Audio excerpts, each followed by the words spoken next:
determine which packages are contained inside the image, and therefore whether or not they're vulnerable or not. I can't just list what's inside the slim version. Let's just try it. I can't do it because that executable ls is one of the things that Docker Slim has removed. But what I could do is do what we did earlier, use Scopio and Emoji to convert that Nginx Slim image into OCI format and then into the runtime bundle, and then we can look at the file system. And I actually already did this. So I have an Nginx Slim bundle, and inside that we'd find a root file system. There is a var directory, but there's no var lib. There's only var cache, var log, and var run. So this package information has been removed from the image. And because of that, a vulnerability scanner wouldn't be able to determine whether or not this slimmed down image has any known vulnerabilities or not.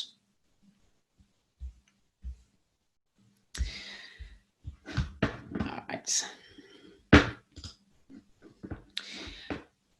Another option for small images is distroless. This is a project by Google to create a set of minimal images for different languages.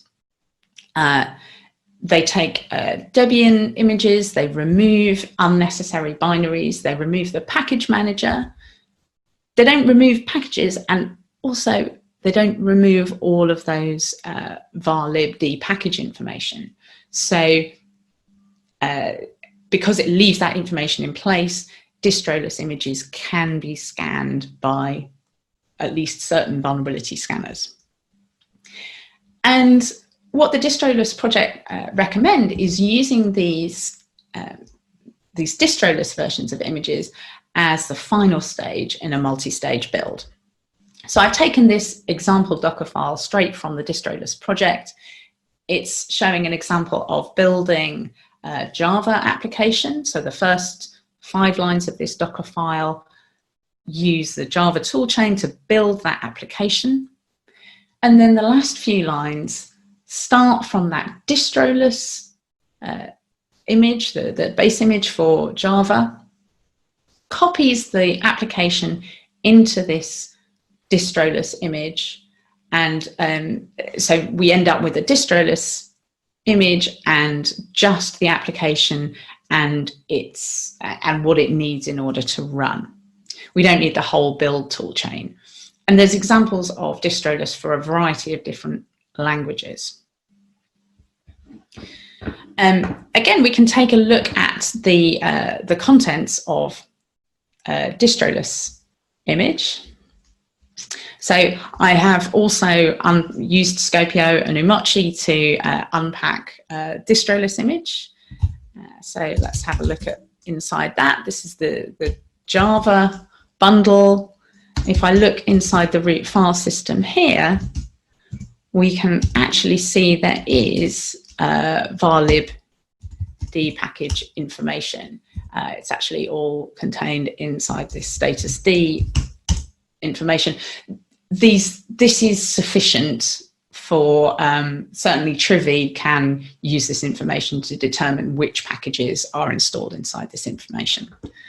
So you can build these small images based on distroless without sacrificing the ability to scan for vulnerabilities. Now, the most extreme small image that we can use is the Scratch image. Scratch is kind of a base image. It's not really even a base image. It's more a reserved word in Docker representing an empty image with nothing. Imagine that root file system with no files, no directories, nothing. And then you can use this in Docker files in the from command. So you can start with from scratch and add in whatever files your application container is going to need. My example there is imagining having a single executable called hello and just copying that single file into the container image. If you don't need any packages, you can't have any known package vulnerabilities. They can't exist if there are no packages. So using the Scratch container as a basis can be a really effective way of avoiding any of these known package vulnerabilities, particularly if you're using a language that compiles to standalone executables. So if you're using languages like Go or C, Scratch could be a really great option. One gotcha is that if you're using secure connections, TLS connections, sometimes known as SSL connections, your binary might need to be able to verify certificates with the component that it's setting up connections with. And in order to verify certificates, it will need certificate authority information. So you would need to add the certificate authority files into your Scratch-based image. That is one thing that people do sometimes get caught out by. But Scratch can be a hugely valuable way of getting tiny images. You might want to consider using it in a multi-stage build, where you have a first stage similar to what we saw with distroless, that uses the language toolchain in that first build step, and then has a final stage that starts from scratch and copies the executable and any other dependencies, any other necessary files into the Scratch or into an image based on Scratch, starting from nothing. So Scratch is probably the ultimate way of making the smallest possible container image for your application. But size isn't the only thing you should consider. There are other things you should take into account. In particular, you don't want to be going for the smallest possible container image at the cost of making it hard for developers to use those images. You want to know that if you're using a small base image, that it is well maintained. And if it's got any packages at all, you want to make sure that those packages don't have vulnerabilities. So do bear in mind that that base image contains code, and that code can be vulnerable. You need to be able to scan that base image. So my recommendation is there isn't just one possible route for building small container images. Your best options depend quite significantly on your application language. For binary languages or compiled languages that compile into standalone binaries, Scratch could be a good option. You may want to look at other smaller base images like distroless, possibly like Alpine, as the starting point for other interpreted languages. It is probably a good idea to try to find images that aren't based on the entire full distribution. For example, if you take a desktop distribution, there's going to be a whole lot of things that your container doesn't need, and that's wasteful. So start from small and appropriate base images for your application and for your language. Consider using multi-stage builds to avoid having those sort of tool chain requirements in the final container. And do make sure that whatever base image you're using, make sure that your vulnerability scanner supports it, knows how to interpret the package information inside it, and can let you know about any significant vulnerabilities in any packages.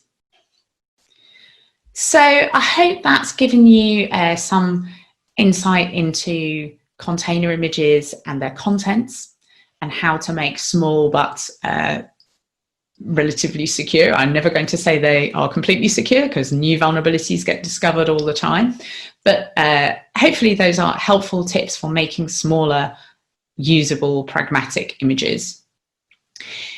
If you want to get more information about best practices for building secure container images, there is additional information on that in my book, which recently came out, published by O'Reilly, about container security. If you go to containersecurity.tech, from there you will find a link to the Aqua Security site, where Aqua have sponsored the book, and you can get a free electronic copy for the price of your contact details. So yeah, do download the book, and if you want to dive into more information about building secure container images and other aspects of container security. Thank you very much.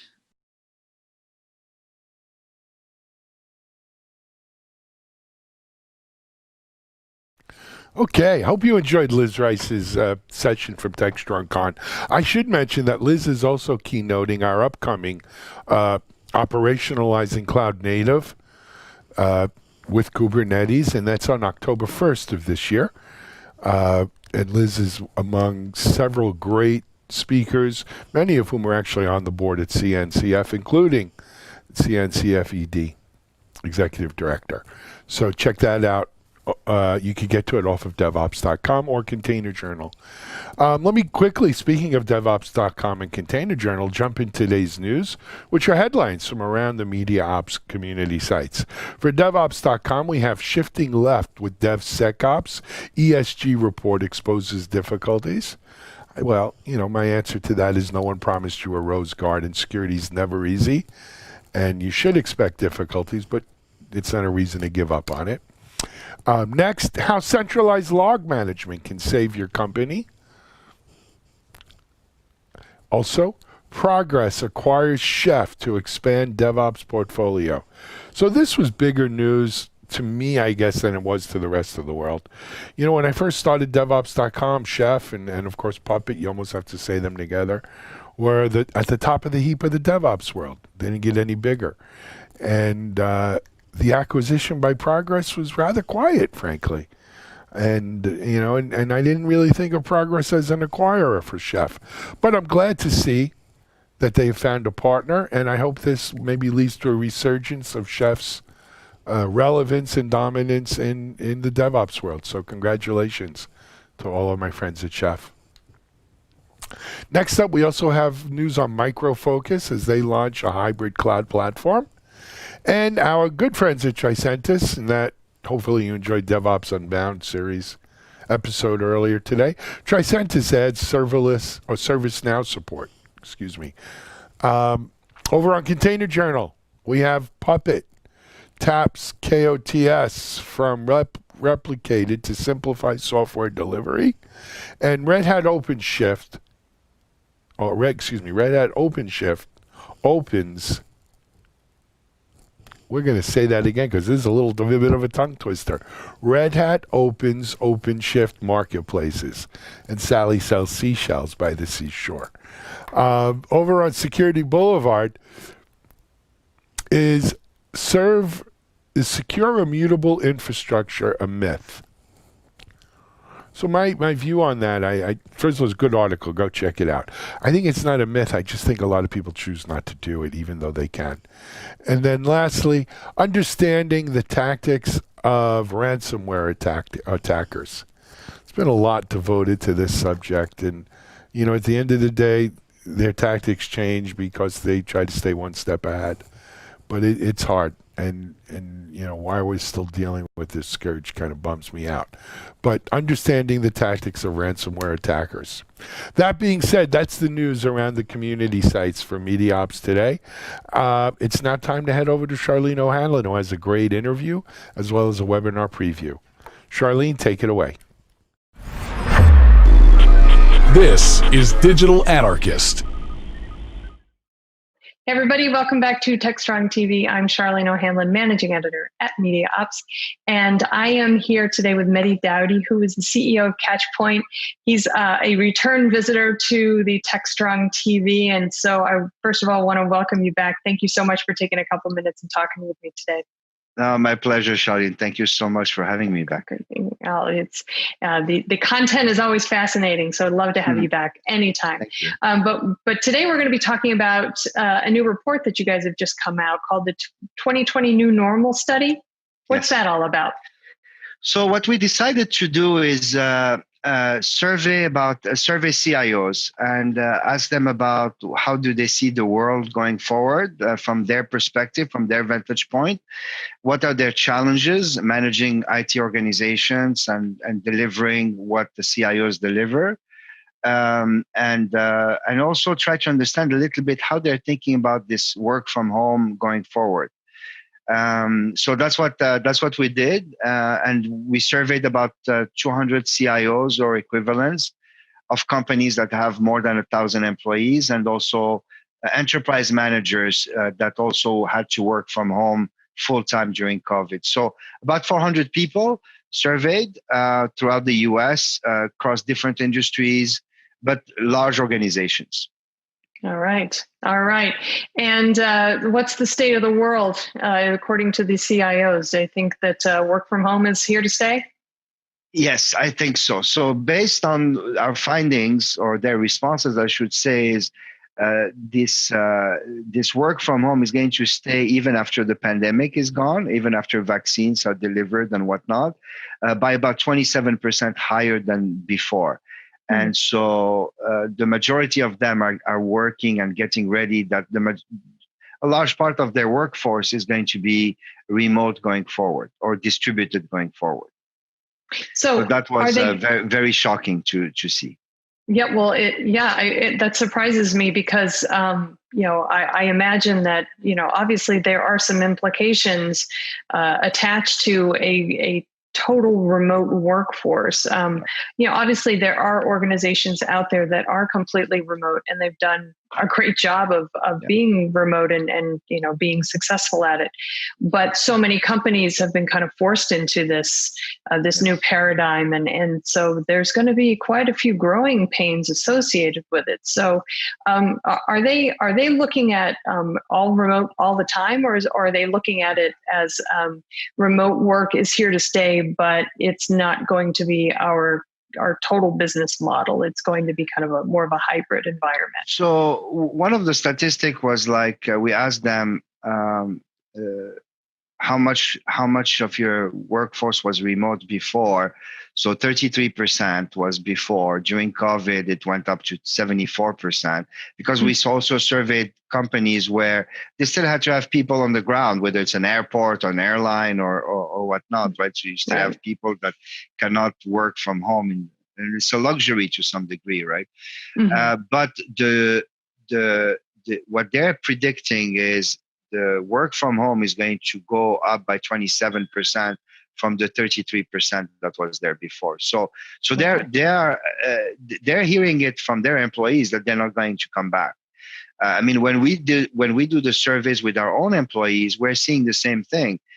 Some people want to come back. Some people want to come back, but only one day a week at the office. And that leads to certain questions. What does the office of the future looks like? And what's the purpose of the office? Right. Going forward. Yeah. And then the challenges, which is how do we keep delivering either customer experience and making sure that whatever a company does it really well. And now the other challenge for CIOs is how do you make sure that this remote organization, this distributed employee organization, has a first-class experience as an employee, whether you're in Montana or Boca Raton or Los Angeles or New York or in the middle of anywhere. If you're going to be a productive member of this organization, you don't want technology to hinder that productivity. So how do you deal with that? Right. Well, obviously, organizations that had a pretty good handle on remote work before fared better, or are faring better, I should say.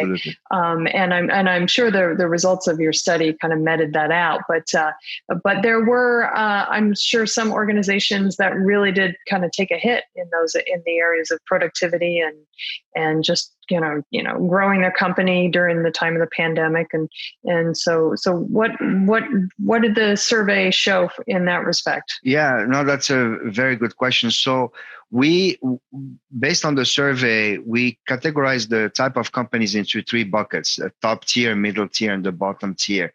And the top tier are the companies that performed extremely well no matter what. Even with COVID, their revenue didn't decrease, their employee morale didn't decrease. They literally aced every KPI on that side. Mm-hmm. And then obviously on the bottom side is the ones that didn't perform very well at all.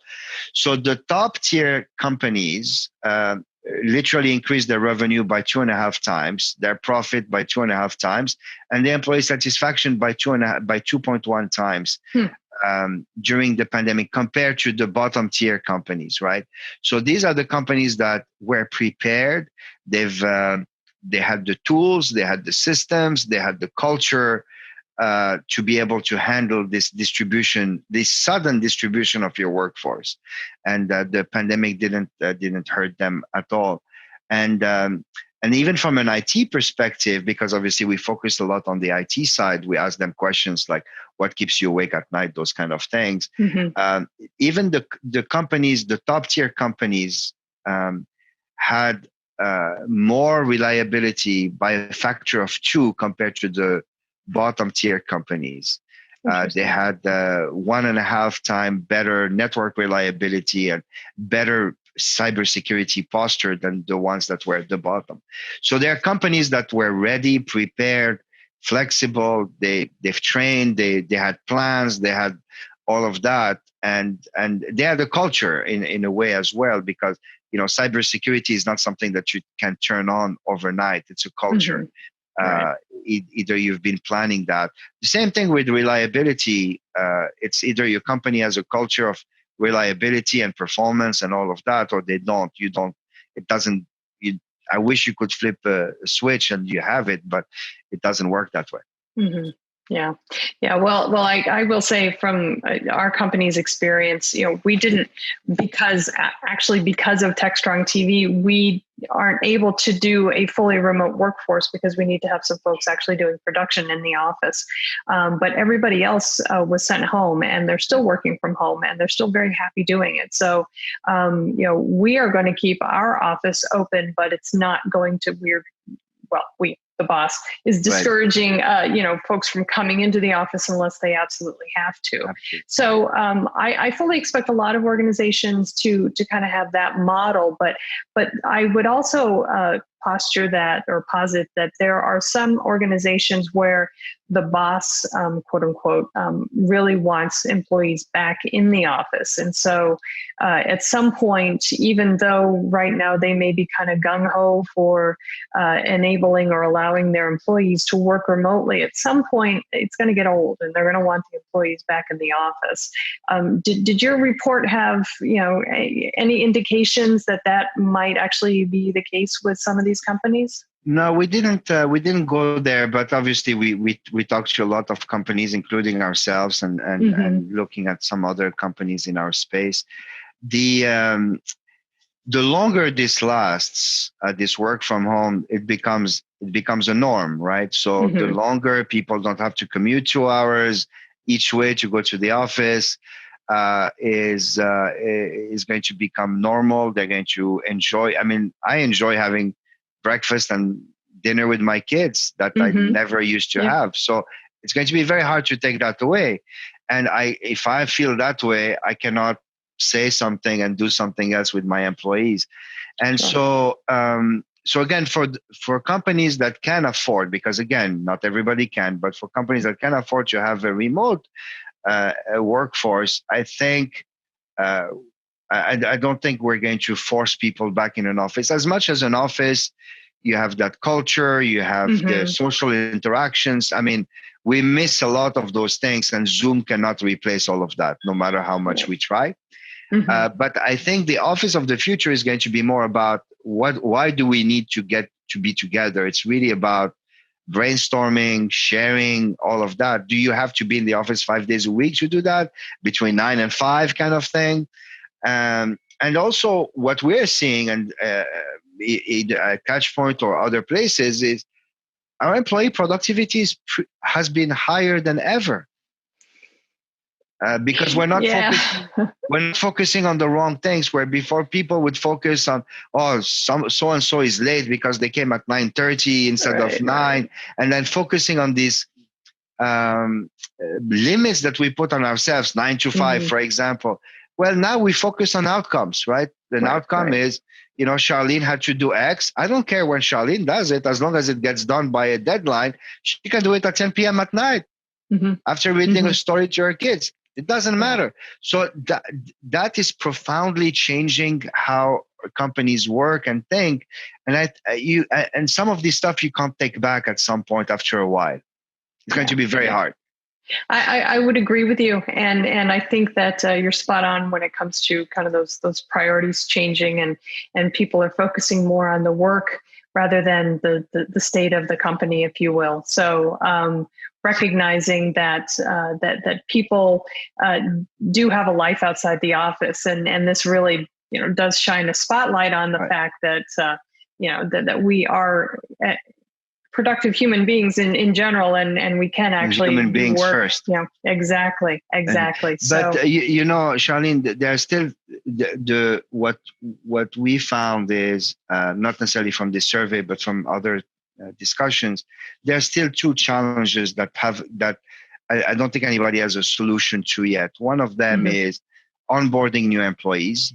That is very, very difficult because there is a lot of tribal knowledge, the water cooler, the kitchen, and those are very, very, very difficult to do.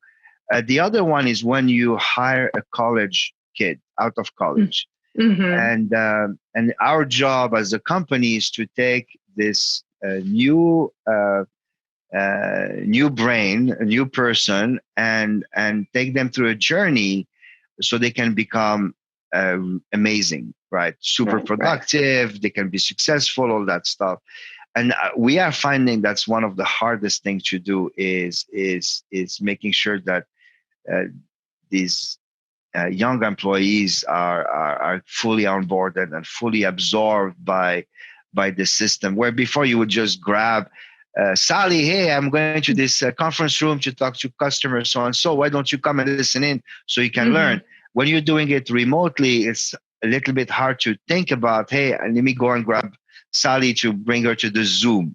Yep, I agree. And for the new employees, whether they're just out of college or they're just coming into the company, they certainly do miss that not just the tribal knowledge, as you said, but also the kind of the social aspect of getting to know other people and attaining that level of comfort that sometimes you just don't really get it with Zoom. I totally agree with you. Yeah. So, all right. Well, Mehdi, if folks want to take a look at the survey, how would they access it? So we're going to make that available very shortly on our website, and it has some amazing data. But just I will leave you with a little nugget of advice for all the companies out there that want to come out of this stronger, like some of the top tier companies. Focus on your customer experience, focus on your employee experience, give them the tools. And for the employees, it's not just giving Zoom or whatever. You have to train people, you have to enable people how to use technology. So technology becomes an enabler rather than making feel people they don't know how to use Zoom or they don't know how to use whatever technology you're giving them. So focus on the enablement of your employees around the tools, and so they can be productive and they can be so they don't feel bad about not knowing how to unmute or something like that. Right. And then on the customer side, just be laser focused on your reliability, your performance, because this is not the time to lose customers. All right. Well, as always, thank you so much for taking the time and having the discussion with me. It's always great to see you. My pleasure, Charlene. Thank you so much again. All right, everybody, please stick around. We have lots more TechStrong TV coming up, so stay tuned.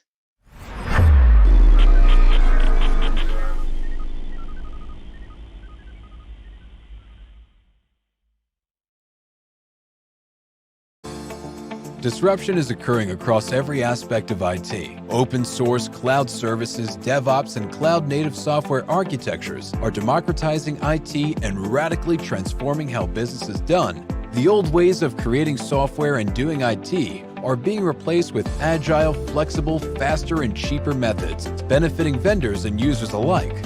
Accelerated Strategies Group is out to democratize access of industry expertise and knowledge. We use our expertise and experience to offer insightful, intelligent, useful information in a variety of formats relevant to the IT community: digital events, videos, reports, assessments, workshops, and implementation projects with tech vendors, IT organizations, and business leaders.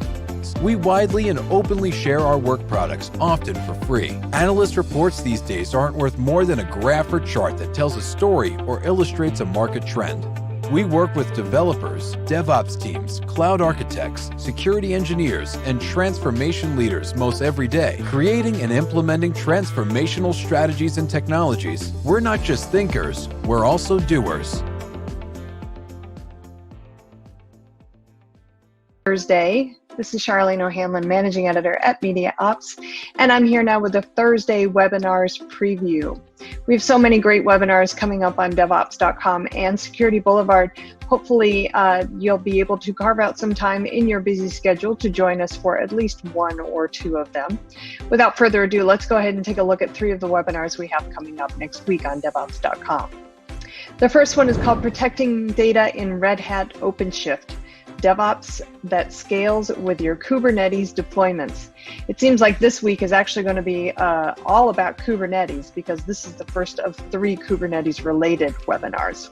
This one is happening Monday, September 14th at 1 p.m. Eastern, and as I said, it's on DevOps.com. It's sponsored by Red Hat Marketplace and Zetaset. And the webinar is going to focus on the role of containers as an essential component of DevOps, and the OpenShift Kubernetes container platform for orchestration within these environments. And basically, the folks at Zetaset and Red Hat are going to talk about how Zetaset can provide the compliant solutions with real-time data protection for Red Hat OpenShift. So it's a great story if you're interested in learning more about Red Hat OpenShift and Zetaset and how the two can work together to lock down those container Kubernetes environments. The next webinar we have coming up is happening Tuesday, September 15th at 3 p.m. Eastern. Also on DevOps.com. This one is sponsored by Fairwinds, and it's called Kubernetes, What to Monitor and When. This one is all about Kubernetes and monitoring. Kubernetes monitoring challenges, what to monitor, how to monitor cluster workloads, what tools you can use to help, including open source tools, which is always very, very well received by the community at large. So if you have had any issues with Kubernetes and monitoring, this is absolutely the webinar you should attend. Again, this is happening Tuesday, September 15th at 3 p.m. Eastern on DevOps.com. Now, the last webinar I want to let you know about is called All the Ops. Data Ops with GitOps for streaming data on Kafka and Kubernetes. This one is sponsored by Lenses.io, and it is happening Wednesday, September 16th at 11 a.m. Eastern.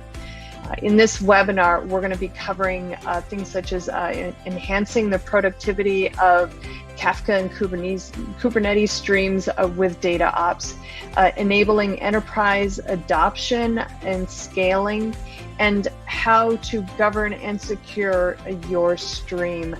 Good stuff for the Kubernetes and Kafka crowd, so definitely check it out if you consider yourself to be a member of that crowd. All right, as always, we have so many great webinars, so you can always check the websites for both upcoming and on-demand webinars on DevOps.com and Security Boulevard, and also on Container Journal. You can always just go to the sites, go to DevOps.com/webinars, look in the on-demand and upcoming sections. Same with Container Journal, it's containerjournal.com/webinars, and Security Boulevard, which is securityboulevard.com/webinars. I will be back on Monday for the next edition of the webinars preview. So until then, please enjoy your weekend and stay safe. Thanks, Charlene, and thanks for a great webinar preview as well. Next up, it's the Analyst Corner with Mitch. It's Mitchell Ashley, CEO, founder of Accelerated Strategies Group. And Mitchell's going to talk a little bit today about cloud and mainframes, as well as an interview with Jeff Charrington. Mitchell, over to you.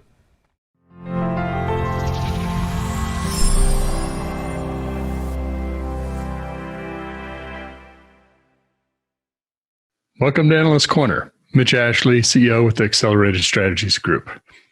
We've got a new report coming out, some new research that I wanted to share with you. We actually have several projects coming in the pipeline, but the most recent one or current one is around cloud and mainframe strategies.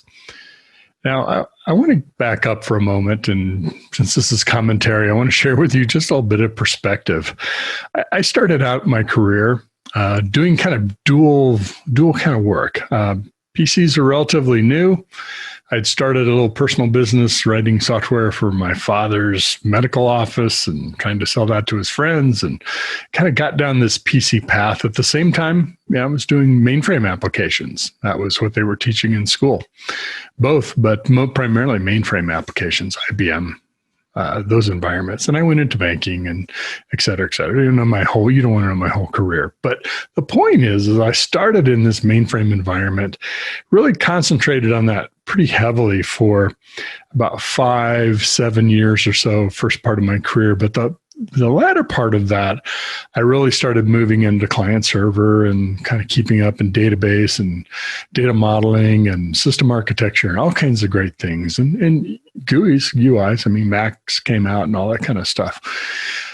So it was, I've had this sort of dual experience until at one point I stopped doing mainframe applications. And that happened pretty much, I was building, interface layers to mainframe apps in the early 90s. And after that, I hadn't done a lot with mainframes. I kind of thought that was in my past. I said, that's legacy stuff. I'm working on client server. I'm working on cloud applications. I'm doing network security, all this really interesting stuff. Things have evolved. They moved on. Well, interestingly enough, now that I'm in this analyst role, the whole mainframe world has come rushing back into my world. And I'm using terms and reflecting back on things I knew from way back when and talking about IMS databases and DB2 and CICS and JCL and you name it. There's new things, but there's all the things I worked on are still there in some form or another. And I pity the folks that have to maintain any code that I wrote way back then. But the point being of all this is, who knew that would be a big part of what I'm working on these days? And I think it's representative of how important mainframes are to our environment.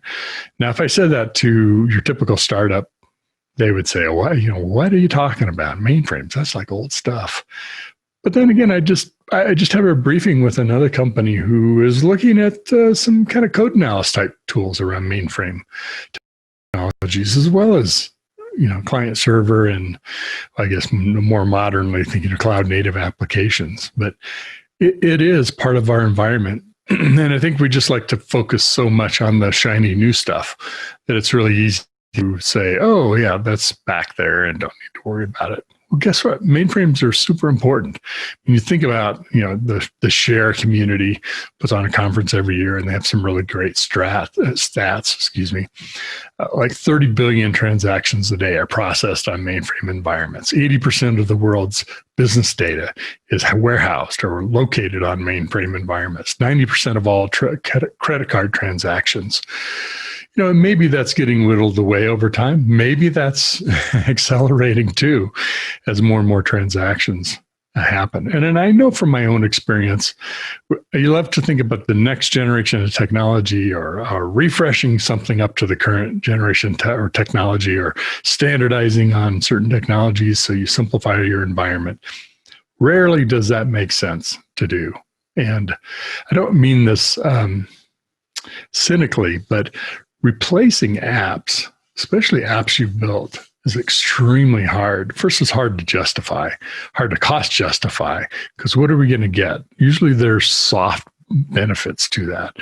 The architecture is better. It can be more distributed. We can take care of advantage of cloud. We can do whatever. Okay, you have to turn those into real financial numbers. So how are we going to actually, if we're going to spend that kind of money, either replacing it with a third-party app or rebuilding something critical to our business, it's pretty hard to justify. And to be honest with you, many of those projects fail. That's what I've seen happen. They are not easy to make happen. I mean, if you've ever been on a billing project to rewrite a billing system, that's fraught with danger. At least it has in my experience.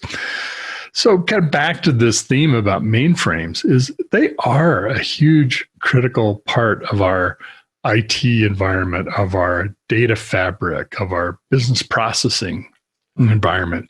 And yes, we're doing microservices and cloud native and containers and Kubernetes container management systems, all kinds of great things with new apps. But we also have a world that isn't of that architecture. And there's a common misunderstanding, I think, around DevOps and Agile of, the certain technology stacks are just so inflexible, or they're so old, or whatever kind of reason gets made up, that they don't really apply to that. Well, that flies in the face, to me anyway, of what are the key principles around methodologies or approaches like DevOps and Agile. They're non-technology specific. They are not about requiring a certain technology. Some things may be easier to do. Some things may be more challenging, but not the whole thing, not the whole adoption of DevOps or Agile. So this is what in part kicked off some research that we did, and it's built upon a number of things. Some an experience base working in mainframes and kind of catching up what's happening in mainframes and keeping up on that. But it's also understanding the environment that we're in right now. Mainframes are getting attention. I think we all saw a number of months ago these urgent call for COBOL programmers by states for the unemployment systems to be able to issue checks, because they didn't have the resources to implement the economic recovery bills that were adopted by the federal government for unemployment, and adding to that to help people sustain during the current economic times that we're in.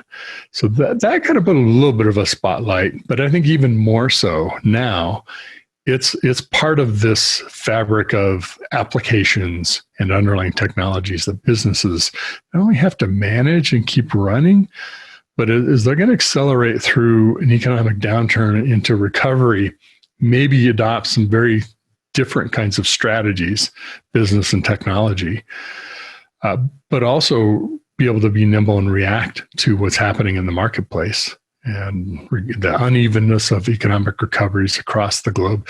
There are so many different factors that say flexibility, flexibility, flexibility. Give me something, some way that I can do quickly, make a difference immediately, experiment, fail fast when I need to, understand that I've failed and I need to make a course correction, but don't overinvest in it.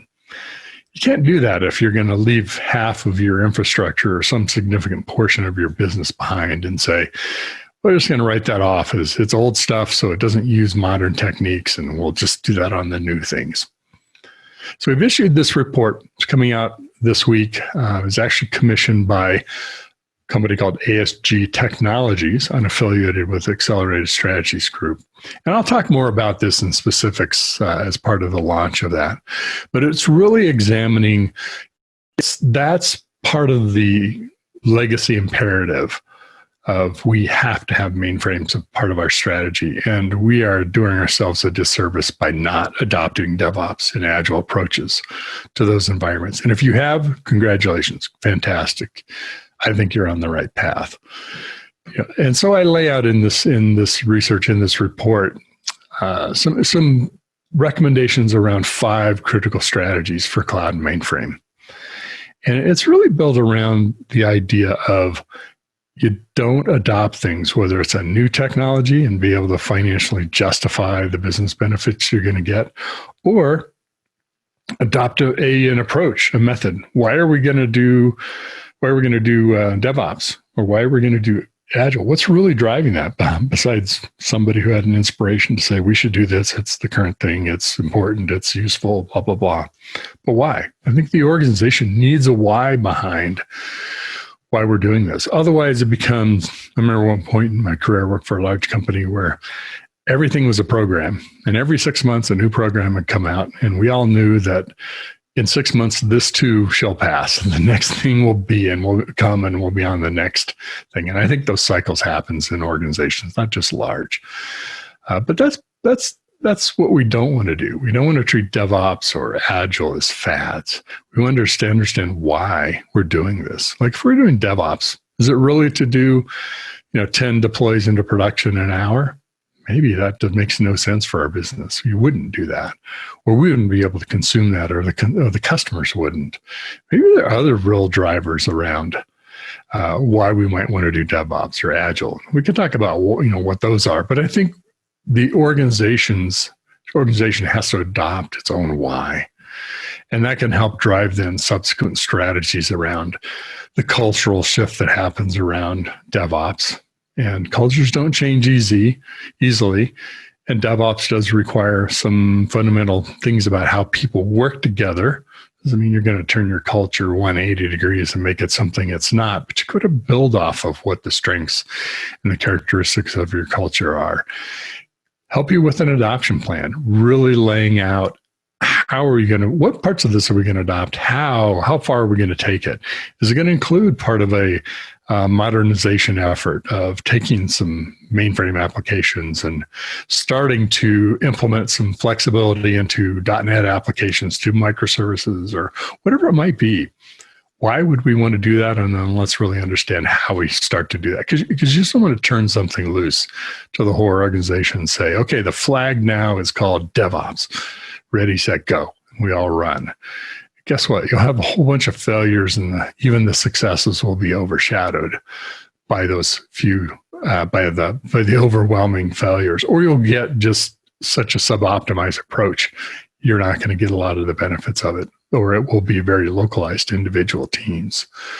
So in this report, I talk about some of the strategies around adoption and measurement. They say, you measure what matters. What matters is what you measure, which I think is very true. I mean, if you're going to spend the time to measure, you're doing it because you're going to look at those numbers and you're going to do something about it. And if you're in any kind of a data-driven organization or want to be, that's what's going to drive a lot of things. What's investments, decisions, strategies, shifts that you may be making, analysis for all kinds of options that can potentially help your business. And last but not least, that I built into this is some of the concepts around continuous improvement. I was fortunate to have training in total quality management, fit discipline learning organization. Peter Senge from, I think it was, I can't remember which university he was from now. It's been a while ago. But the things around really building in some of the concepts that later showed up in DevOps, coming out of the manufacturing world. Those same things, of course, with Deming, came out of Toyota and other manufacturing environments. Six Sigma, many people don't know that if you're steeped in that, you probably know this, but that's another term for manufacturing. Sigma is how many, each sigma is how many standard deviations away from the measurement, the norm that we are going to allow, going to consider, good quality. And that's what you strive for is, really you're refining it that far down so that you're really controlling or managing quality. So a lot of these things are steeped in the manufacturing environment. And it's been so helpful to all of us who aren't in manufacturing. And this idea of continuous improvement is really got to be built into the fabric of how you're adopting new approaches like DevOps and how you're applying that to mainframe environments, how you're applying it to cloud, your new cloud native applications, all of it. And those are things that can be shared and learned from across the organization. If you go back and read Peter Senge, he's really talking about how it isn't just about continuous improvement and making it a local phenomena to a team of 6 or 10 or 100 people. It's really, how do you share that knowledge? And I don't want to say institutionalize. That sounds like either getting locked up and never shared, but you want to make that learning part of the fabric of the organization. So if there have been some really great discoveries by a team or some fail-fast strategies that we had to adopt and live by because of some really challenging conditions, whatever those learnings are, that's part of being this learning organization. So it takes the same kind of culture you need for a DevOps team. It takes sharing. It takes collaboration. It takes executing, but also applying some reflection upon what you've been doing and looking for areas to improve, but also assessing how you've done and where things could have gone better. So there's all kinds of great resources around continuous improvement. So to kind of wrap this up, I think that if you really have to respond to a challenging situation, and I don't know of a more challenging situation than our current economic conditions. I know some people are doing real well. Many folks, having to adapt and apply multiple strategies, or at least scenario planning, and then adapt to the situation at hand, as well as make strategic investments at the same time. Investing in DevOps across the organization, inclusive of mainframe applications, cloud native applications, could be other parts of, we talk about agile business practices. Maybe there's a DevOps business practices. I think there is. It's kind of influencing us that way too. So I look forward to sharing that with you more. And actually, we're scheduling today, following this Analyst Corner, we're going to show another video segment that I did with the folks at ASG Technologies, who sponsored this research, who share some really good insights, because they're dealing with customers across both the cloud and mainframe perspective, and have some really good insights. And they're good folks with Jeff Charrington and Anna Murray, who are really great guests. So I look forward to sharing that interview with you in just a few minutes. Thanks for joining. Hiring great DevOps and cyber talent is a huge challenge for technical teams. Cloud transformation is driving demand higher. You've tried doing it yourself. Job boards, LinkedIn, didn't work. Recruiters are an option, but who do you trust and not waste your time and money? RecruitOps is the new way to source engineering talent. From MediaOps, the people behind DevOps.com, Security Boulevard, Container Journal, and more. We sit right in the middle of the hottest positions in Dev, Sec, and Ops, and the brightest minds in the field. If you're looking for a great position or the talent to fill it, we can help you. Trust us, risk-free.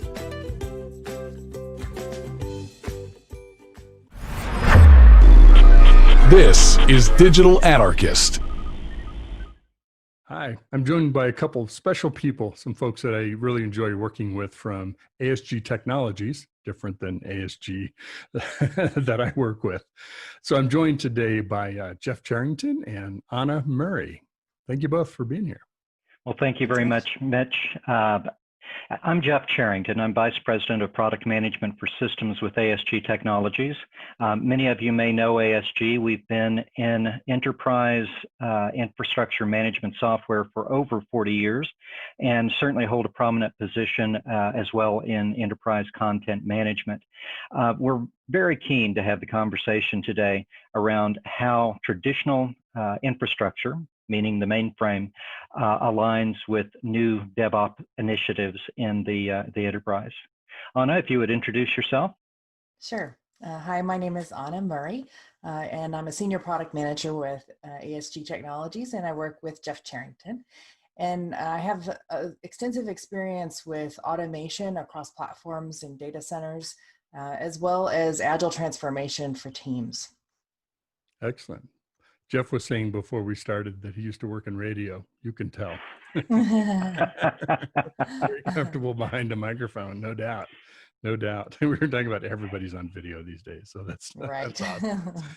Well, great. We've been doing some work together, and we do have a report coming out to kind of pre-announce that. We'll talk about that a little bit later. But there's a lot of myth about DevOps and mainframes. I know even some analysts, I won't name any names, have said they're two different paths. You shouldn't try to do both. I think the jury has started to change their mind on that. Why do you think some of those myths have existed of, no, we can't do DevOps on mainframe environments? Do you want to start, Jeff? I think I will, and then I'm sure Anna's got some thoughts that she'll want to contribute. It's certainly a reality within the industry that we're going through a generational shift around our leadership for IT, whether it's infrastructure or application development. There are those who are still working daily, like myself, who represent the traditions of IT from the very beginnings back in the 1960s. And then there are others who are certainly much younger and certainly have much different experiences, which may not include any exposure to the mainframe. And as a consequence, there might be some resistance, there might be a little bit of anxiety about the technology, and it can be formidable to approach if you don't have appropriate background.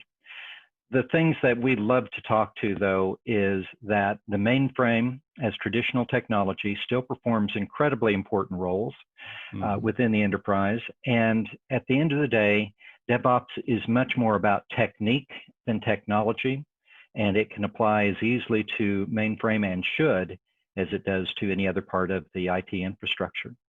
Anna, do you have some thoughts to build on that? Sure.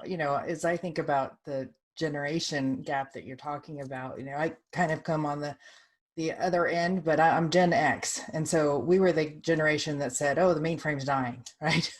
So, that obviously I've learned that's totally wrong. And the generation coming after is coming in to learn the mainframe and realize how powerful it is, right? And so I think a lot of the leaders that are coming in are coming from this generation that didn't even think about mainframe for a while, right? And so they did all their planning and their agile transformation and their DevOps transformations thinking about the cloud and all of their Windows and Linux and Unix servers, and didn't even think about the mainframe. And so I think that's the other side of the gap that happens as the younger leaders are coming up. Especially I would say blame my generation the most, right? Because there's this gap. And learn more and make sure you're talking to both ends of the spectrum and learn about crossing the gap. And actually, the way I like to phrase it now is far less to use jargon like generational gap, but instead talk about generational bridge, because that's what I'm saying. That's so much better. We're seeing that the younger IT professionals are identifying that there's great opportunity to work with mainframe in the coming years. And so we see millennials, or is it Gen Y, the generation after yours, Anna, who are stepping forward and saying, this is really interesting. The mainframe does all of the technologies, that supports all of the technologies that I learned in university. I can do Java, I can do TCP/IP connections. I've got great sources for strong cryptography. It supports Unix. I can put Linux onto a mainframe LPAR. This is a good space to be in. And so more and more, we're seeing that the people we engage with are a mix of people that are my age with the white beard or the gray beard, and a mix of young, fresh faces that are really eager and really excited to get involved and who come predisposed to new techniques such as DevOps. Mm-hmm. There's so many important things that both of you said. One is that in DevOps, there is no technology definition of what it applies to. And it's very easy to associate it with cloud native and maybe newer applications because that's where it's sort of grew up initially. But DevOps is really about how we create software, not what technology we use to create software.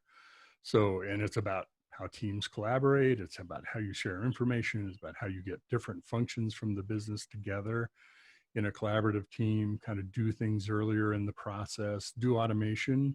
All of that applies to the mainframe, of course, and there's tools to do much of what we've talked about. Maybe you can say a little bit about how people approach DevOps in the mainframe environment. You want to go, Anna?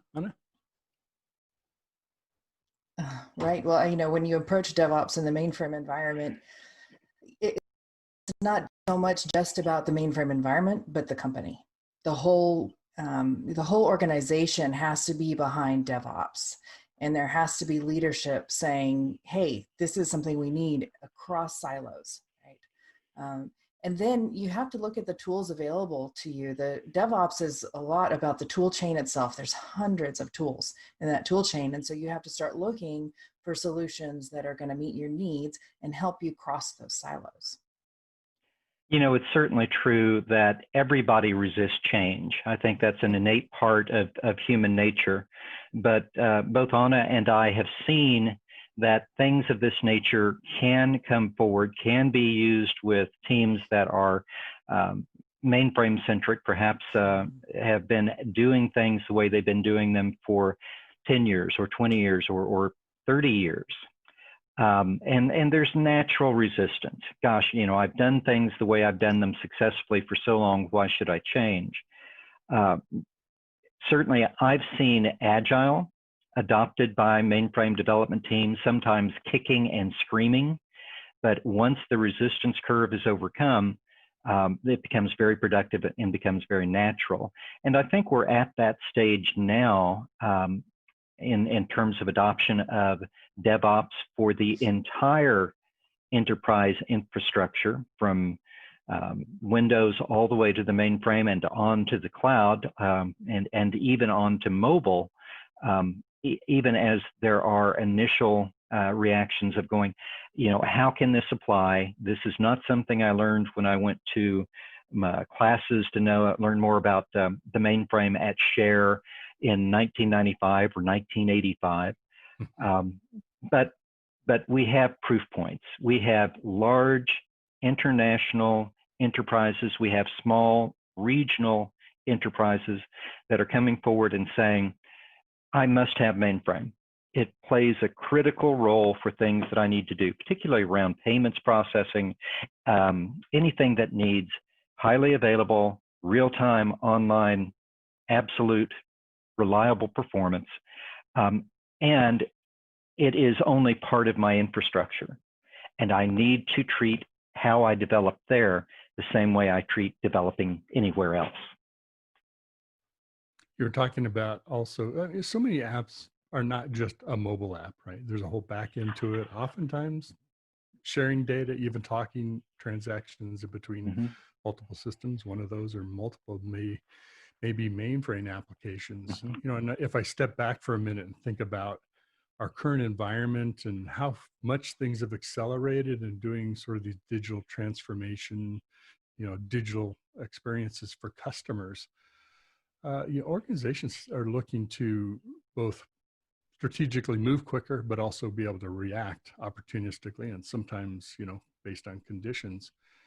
And it seems like that some of the flexibility with DevOps makes it easier to coordinate some of those activities across multiple applications. So if you do have to do 3 different releases to make up one new capability, that comes together much easier.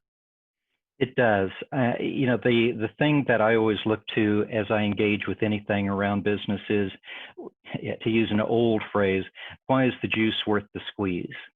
And while we talk about DevOps a lot because of its elegance, because of its collaboration, because of the ways in which it makes development easier, the real juice of the squeeze is time to market.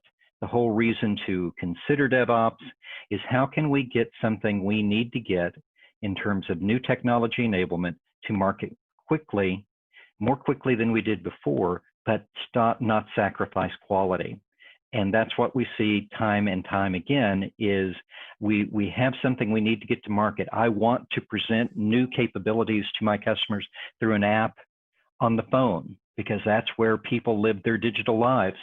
But at the back end, it's dependent upon the mainframe for things such as account balances, customer statuses, an unending list of capabilities that still remain on the platform as the best place for that type of activity to occur. Yeah, I'm thinking about just the recent experiences with reactions to COVID and contactless delivery.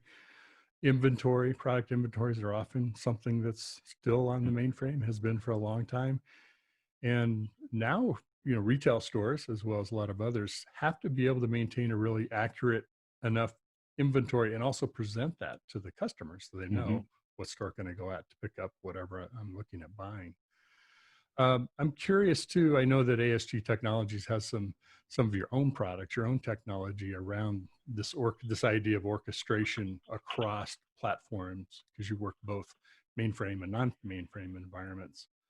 Talk to us a little bit about how you approached coming up with that product and maybe a little bit about how it works, what it does. Sure, I'll jump in for a little bit here. You know, you talk about orchestration, that's combining your tool chain, right? You've got all the little pieces of your DevOps tool chain, and you need to figure out how to connect all the dots and bring it together. And, you know, ASG's been doing automation and orchestration for a long time, but we've changed our focus into bringing in the development part of that tool chain, right? There's operations has been kind of a focus of automation for a long time.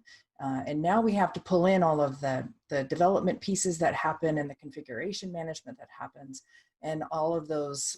There's lots of little tools there, right? So we haven't tried to come at the market as trying to provide all the tools, but we're trying to provide some of them, right? And we definitely want to orchestrate as many as possible, right? And cover the entire environment for the customer.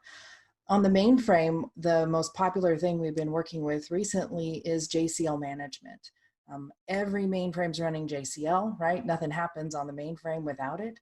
And so making sure that there's a DevOps interface to your JCL management solution is really important. And so we've made an investment in making sure that ours has both an Eclipse plugin that makes it easier for the developers to interface with that JCL, as well as a RESTful web service API so that it can be integrated with building of the products and crossing across the silos to other products. And certainly in the approach that we've taken, we look to be a good citizen of the DevOps enterprise community. In the work that Anna and her team have done, we ensure that we support the most popular integrated development environments for doing this sort of work. So the JCL quality assurance and management offerings that we have for the mainframe are also certified for the CompuWare Topaz integrated development environment and for the IBM, what's the name of it again, Anna? It's IDZ. IDZ, what was the rational development environment, Yes. but now rebranded, as well as any other Eclipse compatible IDE that a customer may want to use. You know, it's interesting just thinking about all the number of the terms that you both used in just those last two comments. You know, mainframe 10 years ago, you wouldn't have been talking about, I don't think, RESTful, IDE, all the tools that we kind of think of as sort of in cloud applications. It's much of it is the same tool set, a lot of the same ideas, just working with integrating some other different tools that are specific to the mainframe environment.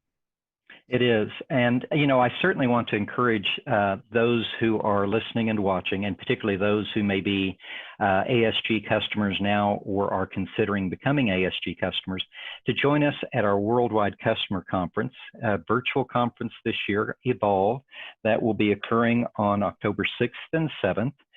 Because we will be making some significant announcements about extending support in this area, including opportunities for creating interfaces to mainframe applications that can extend all the way to mobile, if that's of use to a customer. We've got a lot of excitement coming into this. We have a lot of partners and customers who are going to be presenting, and there's a great deal of energy that we'll be putting forth around our DevOps support and DevOps enablement. And can folks sign up? How do they register to attend the virtual conference? Is that on your website? It's on our website. If you come to www.asg.com, I'm sure you'll find something right on the homepage that says Evolve 2020, and it'll give you the opportunities to get, well, involved. Evolve and involved. Exactly. You know, the fact that you get to work with so many organizations that are adopting DevOps, I'm kind of curious about two things. How does the mainframe teams approach wanting to learn about DevOps and coming up to speed and trying it? And then how do the existing practitioners that may be outside of the mainframe group that are also using DevOps, how do they see what's happening in the organization, and how do they want to participate? Do they support it, or they're kind of not sure? What do you see happening there? So yeah, there's a mixed feeling. There's definitely differences between, if it's led from the top down and people are being told they have to change, right? It depends on how you've adjusted the expectations in your team, right? Helping them learn what's coming and why, instead of just telling people what to do, makes a huge difference, right? We're all much more interested in solving problems and learning new things together. So it's really important conversation is held properly, right? So we have some that are really excited that they want to learn and they want to jump in from the mainframe side and grow. And then there's others that are really just struggling and pulling their mainframe teams along, right? So one customer I think of, standardized on CompuWare Topaz Workbench, but the developers are less interested in switching over. They have some of the older generation who's very comfortable with the green screen, and they think, why bother switching to Topaz? They just don't even get it. And so, the truth is we really need to have solutions that meet the needs of all of the people that are part of the DevOps environment, right? So it isn't, a very experienced mainframe programmer doesn't have to use Eclipse, right? They can be quite happy on the green screen, and we should let them stay there, right? And we do. Our JCL management solutions have a very robust green screen interface.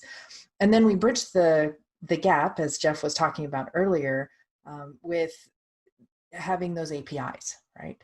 And so, yes, so the DevOps toolchain is still brought together with something like our ASG Enterprise Orchestrator, pulling in the code and grabbing with the API, the JCL, and making sure that the standards are applied, and then bringing them across for compiles and distribution into another environment, right?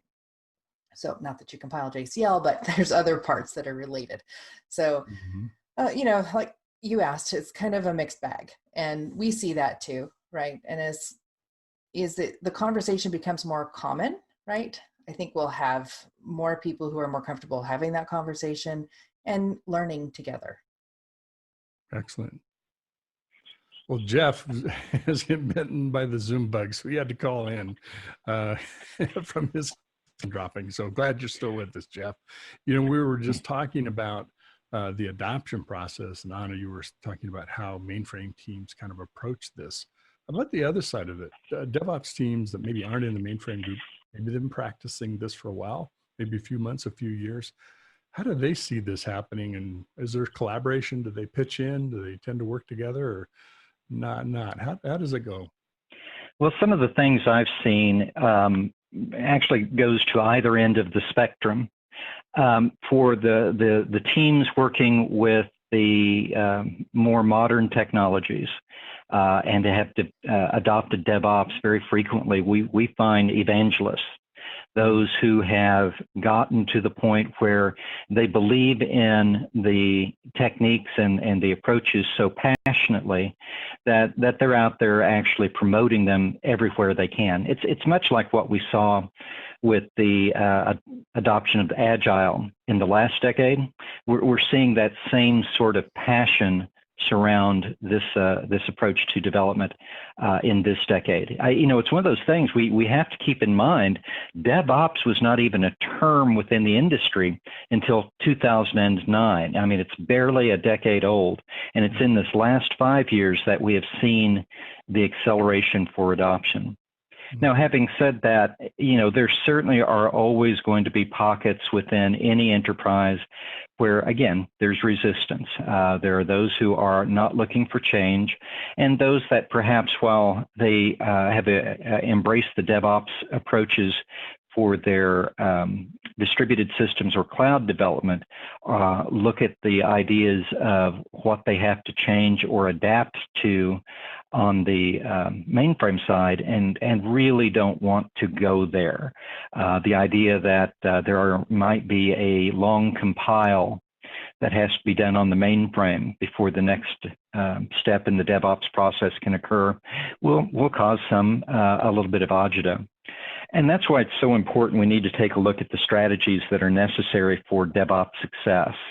I think that's something that you speak to very eloquently, Mitch. And out of those steps, the one that I think is so critically important is culture shift. Just like with Agile adoption, DevOps adoption needs support from the top, and it needs to be constantly vocal support to help people pull through these resistance curves. Resistance curves are natural, and the quicker an enterprise gets through them, the quicker they get to a point that they're delivering new capabilities to market much more quickly. Well, thanks for your kind words about the culture too, and I want to get your thoughts on this, Anna. Yeah, culture is a lot of things, but I think we're all human at the end of the day, and none of us want to look dumb, right? We don't want to tackle something we don't know if we can learn, or maybe not kind of look so good in front of our peers if we're the ones behind the curve. And I think something that can help combat that is one of the principles of DevOps is sharing.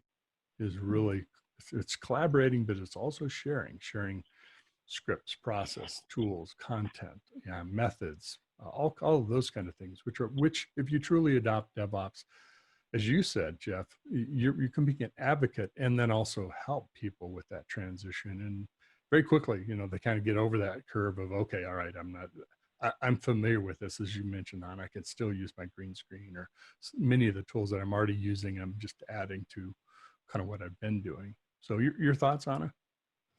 Right. Well, I've recently been having other conversations with partners about this culture shift, and it's become really clear, and with other companies that are supporting DevOps and those initiatives, that you really have to have not just buy-in from your senior management, you've got to have active support. They have to sponsor the change, because we've also seen companies who don't go through the change, they fail. If it's from the bottom up only, and the senior leadership says, okay, yeah, sure, that's a great idea, but they're not actually, investing in it themselves. The team, when they hit road bumps, because they will, it's not, switching to DevOps doesn't happen overnight. I think we all know that. And over time, you're going to hit roadblocks and you're going to get discouraged. And who is it that's going to lift you up? Now, hopefully there's evangelists that'll help keep pulling you through and encouraging you. But at the end of the day, if your senior management isn't coming back in to say, hey guys, we believe in this process, it's worth fixing, we're going to invest in whatever it takes to solve this problem, then they're encouraged to keep moving forward, right? But there is the difference happening out there where the leadership isn't always invested in it. And so that's what we're really encouraging when it comes to that culture shift that has to happen. Make sure you get the not just buy-in, but investment from your senior leadership.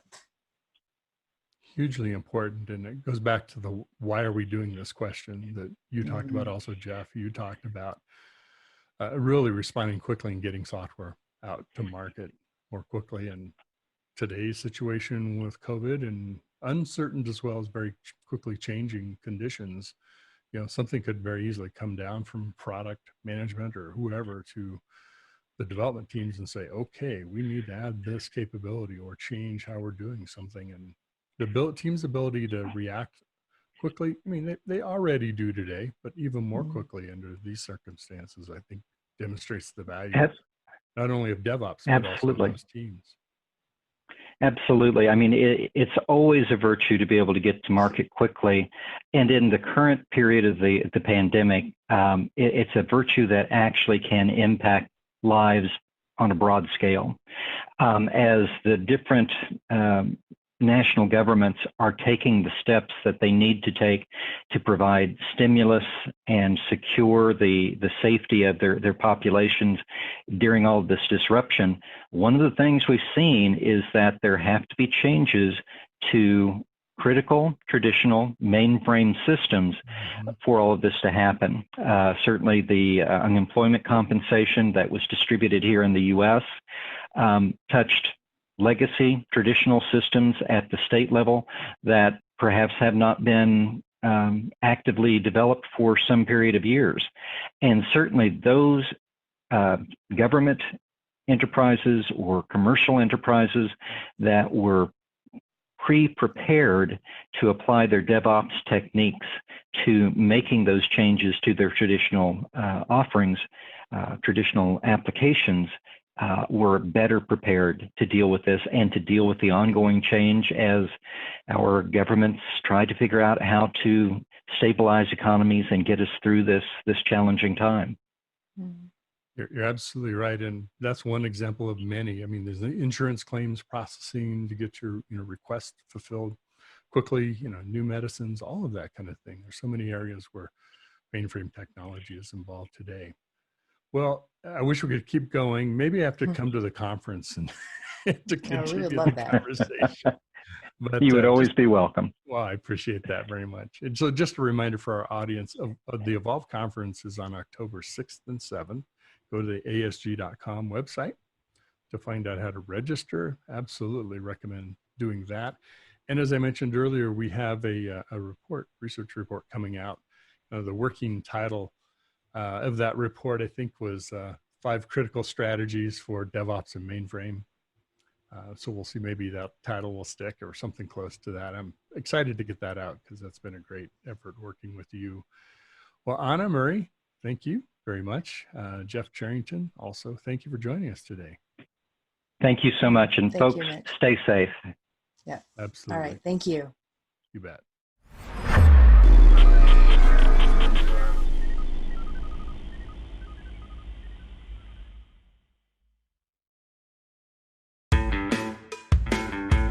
Join topic experts and peers for a Splunk virtual event. Observability to enable your digital initiatives. Are your apps and services distributed in the cloud, getting refactored as microservices, or becoming more complex? If they are, you must factor in observability. Observability is all your data to help you find unexpected failure conditions, explain why they happen, and resolve them fast. This event is about the challenges, opportunities, and best practices to successfully build observability into everything you develop, deliver, or monitor. Register today. All right. Thanks very much, Mitch. Well, guys, that's going to put a wrap on today's show for Thursday, September 10th. We hope you've enjoyed this episode of TechStrong TV. We'll be back Monday with more fresh content. But until then, this is Alan Schimmel hoping you stay safe, stay well, stay strong. TechStrong. Bye-bye.